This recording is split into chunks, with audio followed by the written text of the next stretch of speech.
जय श्री राधे राधे। एक सेठ बस से उतरे, उनके पास कुछ सामान था।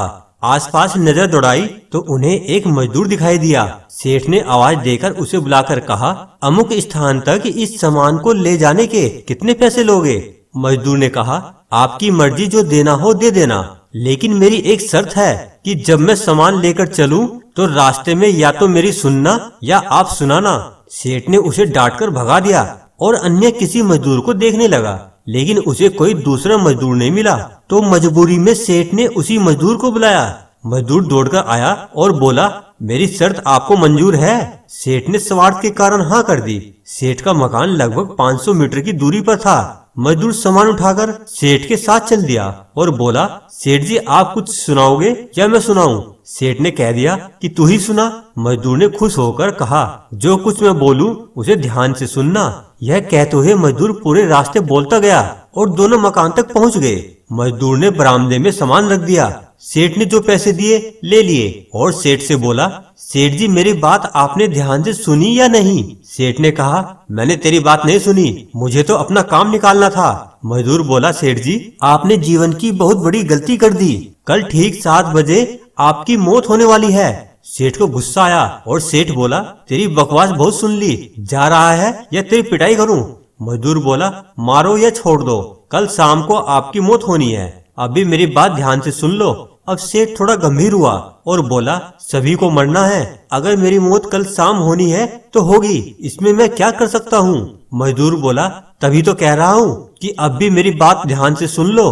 अब सेठ बोला, चल सुना, ध्यान देकर सुनूंगा। मजदूर ने कहा कि मरने के बाद आप ऊपर जाओगे तो आपसे यह पूछा जाएगा कि हे मनुष्य, पहले पाप का फल भोगेगा या पुण्य का? क्योंकि मनुष्य अपने जीवन में पाप पुण्य दोनों ही करता है। तो आप कह देना कि पाप का फल भुगतने को तैयार हूँ, लेकिन पुण्य का फल आंखों से देखना चाहता हूँ। इतना कहकर मजदूर चला गया। दूसरे दिन ठीक 7 बजे सेठ की मौत हो गई। सेठ ऊपर पहुंचा तो यमराज जी ने मजदूर द्वारा बताया गया प्रश्न कर दिया कि पहले पाप का फल भोगना चाहता है कि पुण्य का? सेठ ने कहा, पाप का फल भुगतने को तैयार हूँ, लेकिन जो भी जीवन में मैंने पुण्य किया हो उसका फल आंखों से देखना चाहता हूँ। यमराज जी बोले, हमारे यहाँ ऐसी कोई व्यवस्था नहीं है, यहाँ तो दोनों के फल भुगतवाए जाते हैं। तो सेठ ने कहा कि फिर मुझसे पूछा क्यों, और पूछा है तो उसे पूरा करो। धरती पर तो अन्याय होते देखा है, पर यहाँ भी अन्याय है। यमराज जी ने सोचा, बात तो यह सही कह रहा है,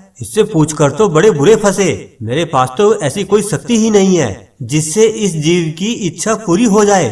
विवश होकर यमराज जी उस सेठ को ब्रह्मा जी के पास ले गए और पूरी बात बता दी। अब ब्रह्मा जी ने अपनी पोथी निकालकर सारे पन्ने पलट डाले, लेकिन उनको कानून की कोई भी ऐसी धारा या उपधारा नहीं मिली जिससे इस जीव की इच्छा पूरी हो सके। अब ब्रह्मा जी भी विवश होकर यमराज जी और सेठ को साथ लेकर भगवान के पास पहुँचे और समस्या बताई। भगवान ने यमराज और ब्रह्मा से कहा, जाइए आप अपना अपना काम देखिए। तो दोनों चले गए। अब उनके जाने के बाद भगवान ने सेठ से कहा, अब बोलो, तुम क्या कहना चाहते हो? सेठ बोला, अजी साहब, मैं तो शुरू से एक ही बात कह रहा हूँ कि पाप का फल भुगतने को तैयार हूँ, लेकिन पुण्य का फल आंखों से देखना चाहता हूँ। भगवान बोले, धन्य है वो सदगुरु जो तेरे अंतिम समय में भी तेरा कल्याण कर गया। अरे मूर्ख, उसके बताए उपाय के कारण तू मेरे सामने खड़ा है। अपनी आंखों से इससे और बड़ा पुण्य का फल क्या देखना चाहता है? मेरे दर्शन से तेरे सभी पाप भस्मीभूत हो गए। इसीलिए दोस्तों, बचपन से हमको सिखाया जाता है कि गुरुजनों की बात ध्यान से सुननी चाहिए। पता नहीं कौन सी बात जीवन में कब काम आ जाए।